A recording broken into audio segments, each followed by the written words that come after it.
Hi விவாஸ், இன்றைக்கி நான் உங்களுக்கு சக்கரவள்ளி கிழங்கு வச்சு போலி மாதிரி செஞ்சு காட்ட போகிறேன். இது சூப்பராக இருக்குது. இது நாங்கள் கொஞ்சம் வித்தியாசமாக ட்ரை பண்ணி பார்த்தோம். நல்லாவே டேஸ்ட்டாகவே இருக்குது.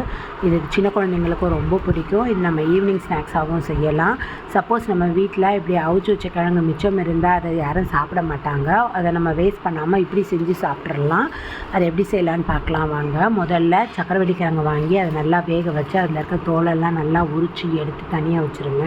அதுக்கப்புறம் ஒரு பாத்திரத்தில் ஒரு கை அரிசி மாவு போட்டுக்கோங்க. போட்டுட்டு அது கூடவே நம்ம தோல் உரித்து எடுத்து வச்ச சக்கரவள்ளி கிழங்கையும் போட்டு அதை நல்லா பிசைங்க. ஓரளவுக்கு நல்லா சப்பாத்தி மாவு பதம் வர்ற வரைக்கும் அதை பிசையணும்.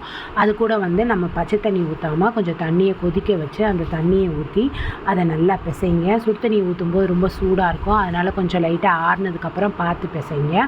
அந்த சூடோடு இருந்தால் தான் அது கொஞ்சம் நல்லா சாஃப்ட்னஸ் கிடைக்கும். இல்லைன்னா அது ஒரு மாதிரி திக்காயிடாமல். அதனால் அதுக்கு தக்கன தேவைக்கு பார்த்து தண்ணியை ஊற்றி ஓரளவு சப்பாத்தி மாவு மாதிரி அதை பிசைஞ்சு அந்த மாவுலேயே நல்லா அதை தேய்ச்சி இப்படி நம்ம சப்பாத்தி எடுக்கிற மாதிரியே நல்லா தேய்ச்சி எடுங்க. அது கூட கொஞ்சம் எண்ணெய் ஊற்றி பிசைங்க. நான் எண்ணெய் லிமிட்டாக தான் ஊற்றிருக்கேன். நல்லா எண்ணெய் ஊற்றி பிசைஞ்சிங்கன்னா இன்னும் நல்லா சூப்பராக இருக்கும். அதை நல்லா பிசைஞ்சு இப்படி உருட்டி தோசை கல்லில் எண்ணெயை ஊற்றி சுடுங்க. நான் ஃபஸ்ட்டு எண்ணெயை ஊற்றி சுட்டு பார்த்தேன், நல்லா தான் இருந்தது. ரெண்டாவது நெய் ஊற்றி சுட்டேன், அது இன்னும் சூப்பராக இருந்தது. அதனால் நீங்கள் நெய் ஊற்றியே ட்ரை பண்ணி பாருங்கள்.